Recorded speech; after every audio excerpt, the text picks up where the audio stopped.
Welcome to episode 17 of Dr. G at the Heart of Healthcare. Today we have the founding members of the Journey Foundation for Caregivers, and we're just going to talk about what they're doing in the community in Southern California.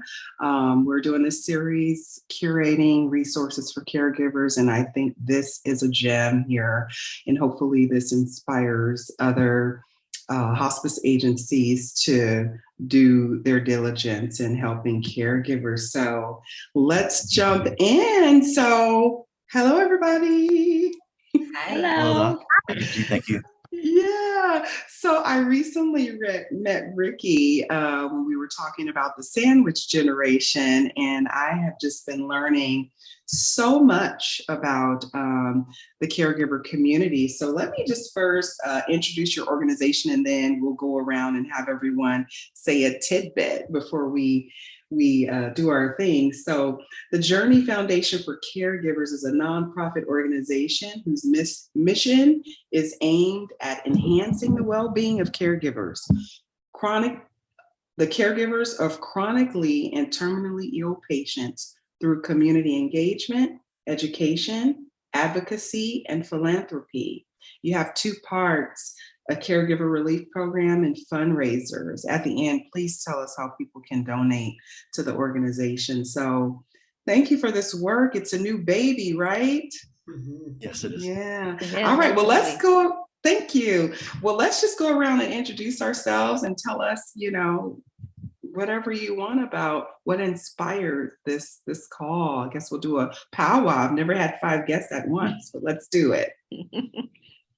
Okay. I guess I'll start, ladies. Hi. Again, my name is Ricky Rosario. What do you call this? And hospice has always been in our. It's a family business, and I kind of moved my way up into the compliance department.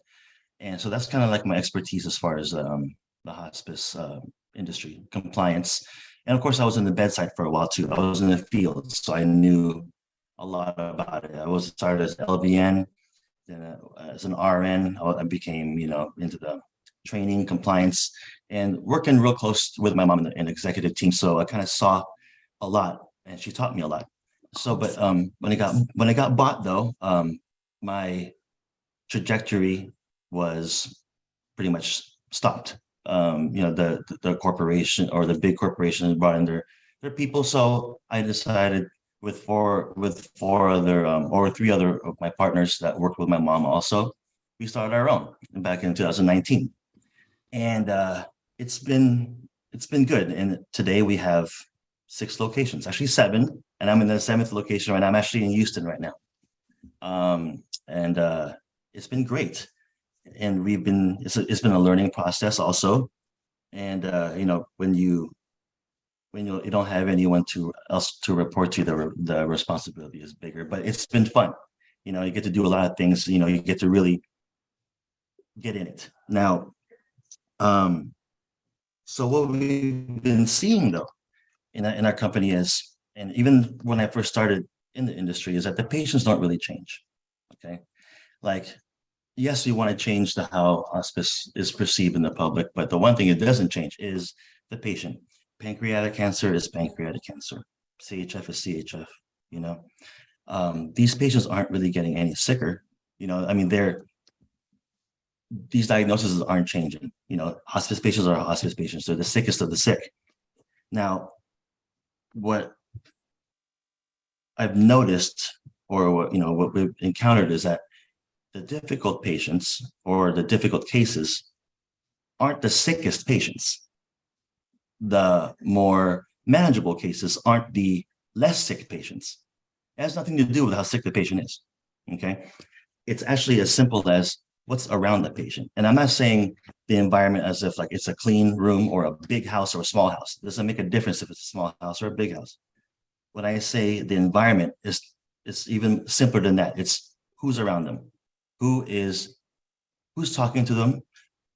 What name do they call when they need help? Who do they yell out to in the house or wherever they're at when they need to get up from bed or need a drink of water or need to get changed? Now, what we've also noticed is the patients with some support, I'm not even going to say good support, with just some support, family or friends or anything like that, or caregiver, are the ones that actually reach the goal of having a comfortable and dignified death. Now, we've tried,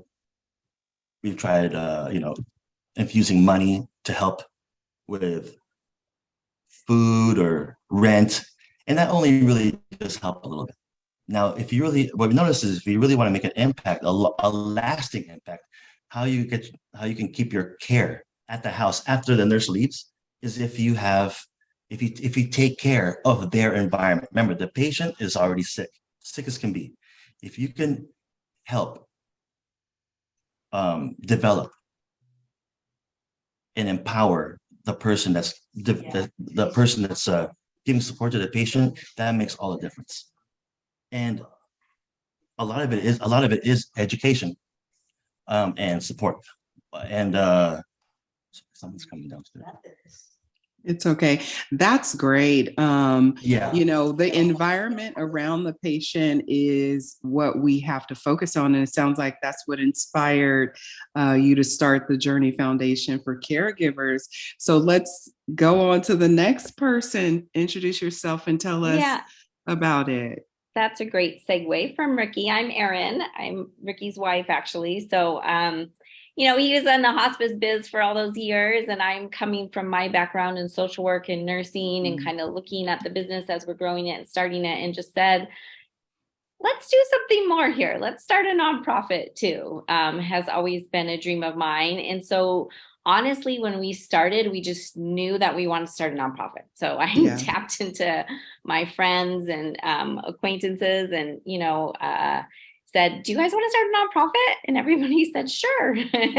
And then we met for a long time and really did a lot of strategic planning and brainstorming to develop the concept and to take it from, we want to do some good and some more for these hospice families and patients that we come along, and how are we going to focus that? And then the obvious focus became focusing on caring for the caregivers, because we know that caregivers really do need the extra support. I came from maternity care nursing, and what's really interesting, I think, about seeing the beginning of life now versus the end of life is that in the beginning of life, we spend a lot of time planning how new moms are going to take those babies home and care for them. And we put so much time and effort and energy into supporting our new mamas, which is wonderful. But on the end of life, we do not do a good job of figuring out how we're going to support the adult caregivers mainly that are caring for their sick and dying parents or spouses or siblings, cousins. We don't have a lot of support for that. And then we don't spend a lot of time talking about it. It's not as exciting, obviously, as taking home a new baby. So, but it is a very needed area. So it's kind of taking that perspective into supporting caregivers and then deciding that was the direction that we would launch. And everybody on the board who's been working with us over this last year, because we're just about a year old, is volunteering, 100% volunteer time. Everybody has full-time jobs, full-time demanding jobs. Yep. So this is like a labor of love. Everything that we put into the foundation really is just wanting to do good in the world and give more support to folks in need. Yeah. I'm so glad you said that about, the beginning of life versus the end of life, because in the work that I do, obviously, as a hospice physician, I see the crises at the end, and you guys as social workers do.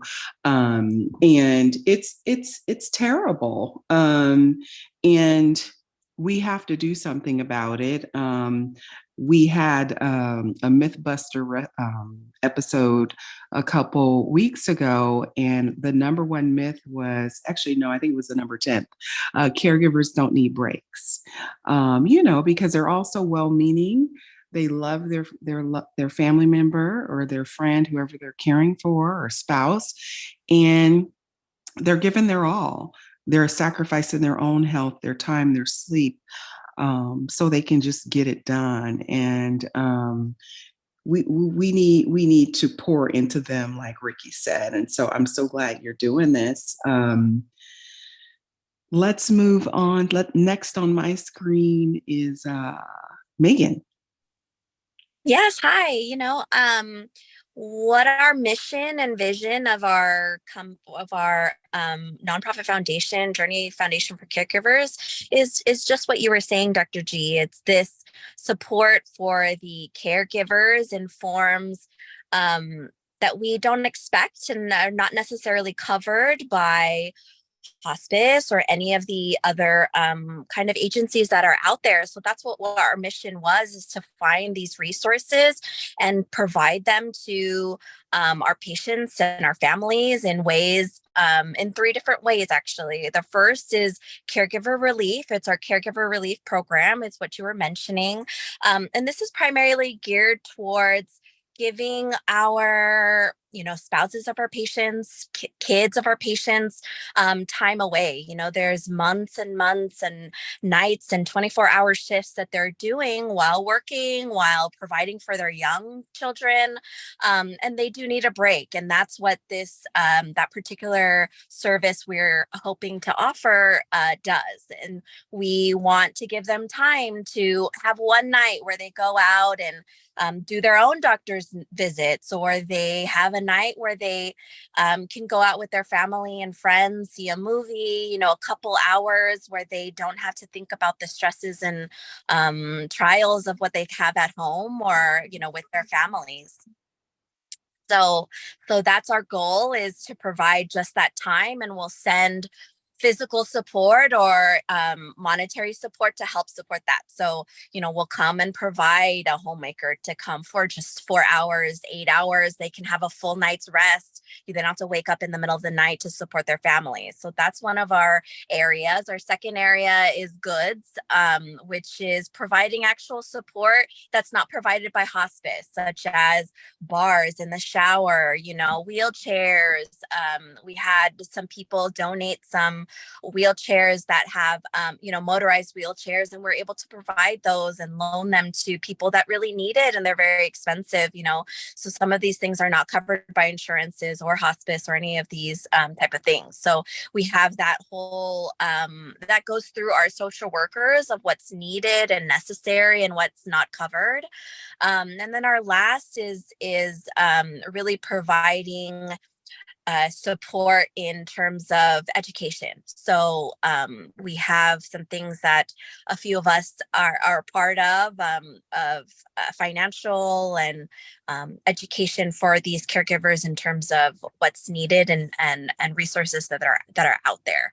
So those are kind of our three main areas: caregiver relief in terms of time, goods, and then services that we provide. So we're happy to have that. Nice. That sounds very comprehensive. Like Erin was saying, we don't prepare as much for the end of life as we do the beginning. It reminded me of someone, I don't want to say, I don't want anyone to feel singled out, because I know caregivers do the best that they can, but I just recall, someone having a parent come live with them. And, when I saw this person in their 90s, they were laying on their bed and elevating their feet on their front wheel walker. And I thought, where's a recliner? Like the very basics for an elderly person, they need their bed and their chair. That's all they do all day. And then they walk to the table to eat. And this person didn't want to have a chair there because they didn't want food crumbs to get in there. And I was just thinking, like, you wouldn't bring a baby home from the hospital without a crib and diapers and a stroller and a car seat. So there's certain things goods, as you guys supply, that a senior needs, or someone who's disabled or, terminally ill. So that's such a blessing. So let's go on to Jennifer. Thank you. Yeah, my background's in social work, more of the community organizing, program development, and Erin and I have been friends, 10, 12, something. But we've kind of always had this like service line through our friendship. Like we'd talk a lot about like social work and societal issues and, kids and wine. We have lots of wine in common. This is a family show, right? That's okay. Yeah, you see my wine bottle over my shoulder. Oh, perfect. Okay, yes. A whole Fantastic story. That lantern. So I talk about that in one of the episodes. Oh, fantastic. Okay. We'll add this to the like wine tagging when you're tagging the podcast. Yeah, so we, and on one of our, maybe we'll say it was a coffee date, and we're talking about, she was like, I really want to do this. And I was like, you should be all in. You should do this. And she was like, well, do you want to do it with me? And so it was like, well, yes, of course I do. And the social worker in me, my brain was just like, oh, we're going to design these things and be fun. We're going to everybody together. And I think hospice was a new area for me. I originally worked with high school students for college access programs in City Heights in San Diego. And so it was this new area of thinking about how we can support people, which was kind of the same concepts of what I was doing before, is access to information. And so for me, the inspiration, I was really inspired by working with everybody. Number one, I have to say that I had not worked with everybody on our board before. And the product that came out of it, these programs that Meagan was talking about, the one in particular, like with the services, in terms of like a relief for caregivers, I mean, offering like landscaping or offering house cleaning or offering pest control, like those are things that maybe go by the wayside when the focus is primarily on taking care of your loved one or significant other or neighbor friend. Like these are new categories that I just didn't even know about. But my role within this, and we've been doing a little bit of community outreach and seeing what other people are doing. And there's so many amazing resources and people out there that we've met. One of them was through the CSU, the Shelley Haynes Institute for Palliative Care. They had this conference that we went to and just networked with everybody, doing academics, caregivers, providers, hospice nurses, chaplains, just people in the space trying to do good work, learn more, and be better. And so there we met Dr. Melinda Kavanaugh from the University of Wisconsin, Milwaukee. And she's actually, all her research, she's a social worker. So of course I was like, social work. But she, her whole research focuses on youth caregivers and how they're kind of this unspoken about population, but they really do a lot of the work, by whether it's default or it's not actually recognized federally or a state, so just a fascinating untalked about resource or population that I had never thought about. And then the last one was the National Alliance for Caregiving. And we heard Jason Resendez at this conference just really give this fascinating data-driven keynote about caregiving and the stats. And I don't know, for me, that just reinforced all of the feels I had about getting involved and thinking, this is such a great idea. And then hearing the data and meeting all these other community partners just really highlighted for me why, like, we're moving in the right direction, like let's do this. So yeah, that's me. That's cool. As a clinician, I really rely on a strong administrative, support. So like Ricky, what he was talking about, the business side of hospice, I don't shy away from that. I know there've been a bunch of articles out there talking about things, but the lights have to be on, right? Like nurses don't work for a 0 hourly wage, neither do social workers or chaplains. People have to support their families too. And this is the job we chose. And so knowing that there's strong administrative people around in the background is, it's reassuring for me as a clinician. I'll just say that. So we have one more to go, Amber Ford. Thank you. I'm Amber Ford, and I'm a licensed clinical social worker. So I joined the board and I provide that kind of medical social work and behavioral health sort of lens. I come from an extensive career in medical social work. and particularly in oncology. And so obviously I've worked a lot with palliative care and hospice. I love the service. I believe in the service. And I know that it's underutilized. So when I was approached by Jen and Erin about this opportunity, I was very excited. It was kind of a no-brainer for me. I think Jen and I were sitting on her couch and she's like, I'm thinking about doing this. And what about that? And I just unsolicited started rambling about a bunch of things, a bunch of opinions and ideas that she didn't actually ask for, but I shared them nonetheless.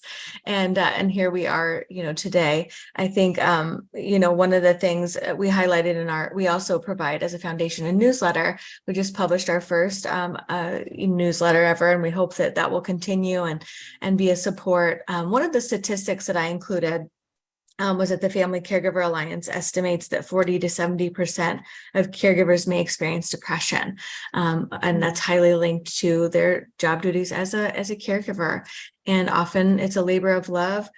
Sometimes it's not, sometimes people are taking care of someone, an old adult, a parent or grandparent who was very abusive in earlier years and maybe continues to not be so nice. So there's some really complicated family dynamics, right? And we know that. We also know that mortality is a risk for caregivers. When we look at the elderly population, caregivers are more likely to pass away before the person that they're caring for that has a serious illness or disability. And so we know that it's kind of exhausting. We know that it's taxing emotionally, psychologically, physically, financially, and in other ways. And so we felt as a group, there's a lot of well-placed resources for patients or for clients, for those who are experiencing, life-limiting or chronic illness. And as it should be, there should be resources for people facing that. But in the background are the people that are holding it together and taking care of those folks. And a lot of the support that's offered for caregivers, I think, is well-intentioned, but it's not practical. If I'm a 24/7 caregiver, I don't have the time or the energy or the bandwidth to join a support group. It's a great idea. It's a great resource. We should still offer it, but we have to make things a little bit more accessible. So I'm most excited about the practical support that we provide that's already been, highlighted. And I'll just mention one other thing that we are hoping as a foundation to bring on interns as earlier, and intern will start small as early as this fall, but we really see some space, for social work, for nursing, for chaplaincy, in hopes of inspiring that next generation who wants to be involved in palliative care, hospice, end-of-life care, and to really share this message that we have, that we've got to take care of this invisible group of people, often invisible group of people who desperately need our support so they can keep going. Wow. So, no wonder this is awesome. It's an army of social workers. You guys are the resource experts and emotional support. I did an episode just on you guys too, introducing, the listeners to the interdisciplinary team. So no wonder. And to your point about, the caregivers and their health, I learned a little bit about that for Mother's Day and Father's Day, I did bonus episodes and like a special live on Instagram for people who took care of their parents. And it's devastating. And so I'm so glad that I'm curating these resources for them. So Amber, you mentioned your newsletter, and I actually am going to put a link to that in the show notes. Congrats on your first newsletter. It was really, really a gem. And so I actually wanted the teaching point of today to be about something that I saw in the newsletter about the mindfulness, like the resources that are available. I saw that you guys put the UCSD mindfulness website in there. And then I also, after we talk about that, want to get to the self-care isn't selfish article that you wrote, Amber. That was fantastic. And you mentioned 3 things for caregivers to take care of themselves, right? Number 1, engage in self-care. Number 2, increase your social network. And 3, accept support from others. So who wants to talk about the mindfulness and how we can help people engage? Jennifer. Yeah, I thank you for bringing that up, because it really You hope, you put it out there, you're like, we're really proud of this. And I'm so glad you read it. So thanks. Of course. We have one reader. No. So it's the UCSD, that's in your backyard now. This has the Center for Mindfulness. And they have a list of mindful and compassion resources. And they actually provide you free guided imagery videos, free links to audio resources. So caregivers or anybody really can access these guided imageries or audio recordings anytime you want. So you just have to go to that link that was provided, or maybe I can share it with you and you can share it with others. And they do consultations. They actually have a training program. So if somebody was feeling like, man, I really want to take my own practice to the next level, they can participate in a training as well. Wonderful, wonderful. And then Amber Ford, the author, I found that, caregivers, they may have a sense of guilt, or I don't know what other word to label it as, for taking respite. Not because they don't need it, or because it's not practical, but they just don't. And so how can we help caregivers overcome that barrier? Because again, they're powering through. They're just trying to get stuff done. But how can we help them kind of disengage for a second and take a breather, even for a short period? That's such a wonderful question. And I think that one of the things that's really helpful is to pinpoint what is that barrier. Like you mentioned, guilt, that's a big one. But I think that there's multiple factors. They can be social, they can be cultural. Sometimes it's a deeply held cultural belief that I am the oldest daughter and this is my role as a caregiver. If I'm an unmarried woman and I'm going to be living with my parents, I'm going to be taking care of them. And so we want to make sure that we're being very sensitive to cultural norms and not necessarily, I'm not coming in and saying, well, you need to take a break. And that's a very kind of foreign concept, right? So I think it's really important to meet people where they are and to investigate what is standing in your way. Is it you feel like you literally just can't do it because you don't have the time, you don't have the energy? Is it a social expectation? Is it an expectation from the person you're caring for? They're telling you, I need you here 24/7. I can't do this without you. I can't survive without you. Sometimes I think most often the guilt is self-imposed, but I do know folks who've been caring for others that will help that guilt along. They encourage that and contribute to that feeling of guilt and expectation. So I think really taking a very curious and non-judgmental stance to find out where is that barrier for you. And then I think we also want to try to validate where that person is. And then we try to say, let's shift our minds a little bit. And that's why the article was called Self-Care Isn't Selfish, because I've lost count of how many people have said, well, if I do, that's just a selfish thing for me to do. Taking a break is selfish. And so it's that kind of, you can't pour from an empty cup. And it might be a silly analogy, but I love to use the analogy of an airplane, right? When the flight attendant is saying, if things go awry here, the oxygen mask is going to drop. You need to put yours on even before you help your child. That's so counterintuitive for decent parents. Like, of course, I'm going to help my kid before I help myself. But if you lose consciousness, if you're not around to help them, their little arms can't reach. And so it might sound silly, but that's really what caregiving is about. If I am so stressed out that I suffer a heart attack, or I have a medical emergency, or I start using drugs or alcohol to cope with my stress, right? If my depression becomes really dangerous and I can't get out of bed, and I can't take care of myself, then I'm not caring for you anymore, right? Or I'm not doing a great job caring for you. So I think trying to help people understand that taking care of themselves is going to lead to them being actually a better caregiver and more present and more available. Yes, we need hearts everywhere. I'm with you, Jennifer. And wow, thank you for doing that. And it goes back to how Ricky started us out. You take care of the environment, you take care of that patient, because we have these devastating illnesses that people encounter. They've come to us to end of life care, palliative care, or hospice really stressed out themselves, sometimes feeling abandoned by the healthcare system, and they just want to go home. But we need to make home well, and make their caregivers well. So anybody jump in with any final words for our audience? Don't be shy.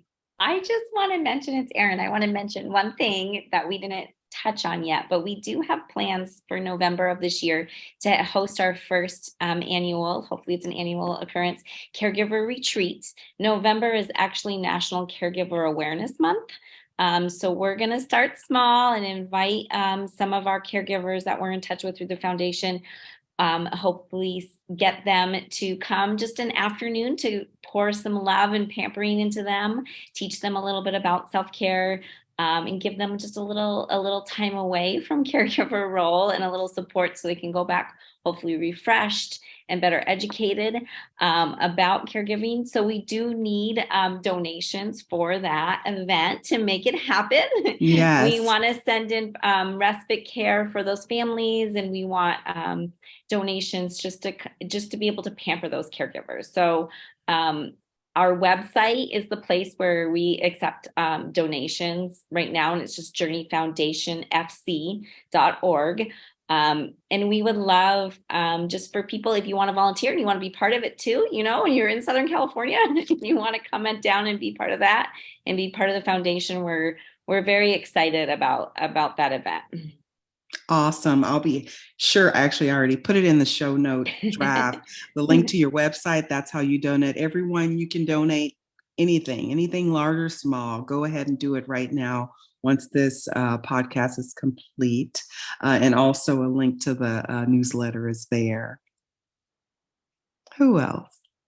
Last word. I would like to add something too, So of course. I know at this point,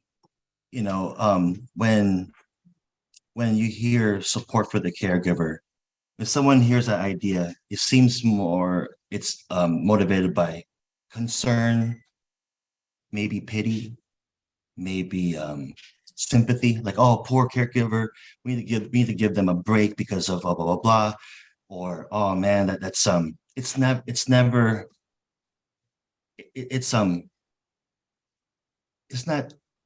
pretty, it's always out of concern or kind of like pity in a way. My wish or my hope that this what can result of what we're trying to do is we can turn that around and turn it into respect. When you see people in the ER, the nurses and doctors in the ER, you look.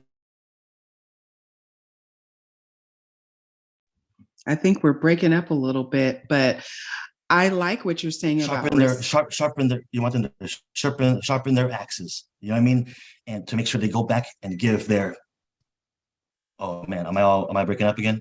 No, it's okay. I understood what you were saying, like the gist of it. Yeah. Instead of it being pity, negative, sad, to be empowering, like I do with this podcast. My mission is to educate and empower people, so that our culture is hospice friendly. Because when they hear the H word, people get anxious, people get scared.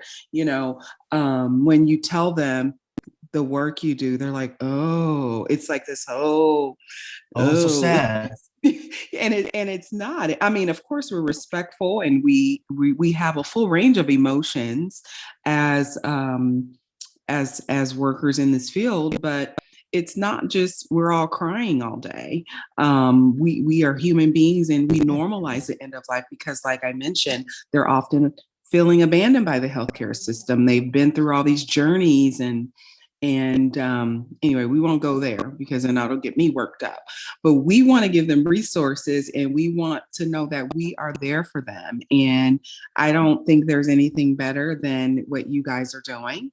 You guys are my favorites right now, the Journey Foundation for Caregivers, and go donate, friends. Thank you so much, Dr. G. Appreciate your time. Yeah. Thank you. Thank you so much for giving this opportunity. Really, of really course. I don't think this is the end of us interacting. I hope to connect with you guys again. I'm just really inspired. Social workers, you're the MVPs. So Ricky, don't be jealous, but social workers, I'm they're not. doing it. I got 3 of them right here. I'm all good. And we need that compliance too. We don't want to get in trouble with Medicare, right? Compliance, So, absolutely. yeah. So thank you guys for all you do. Again, I'll put the links in the show notes, and I appreciate your time. Peace, everyone. Thank you. Thank you so much. Doctor, thank you so much.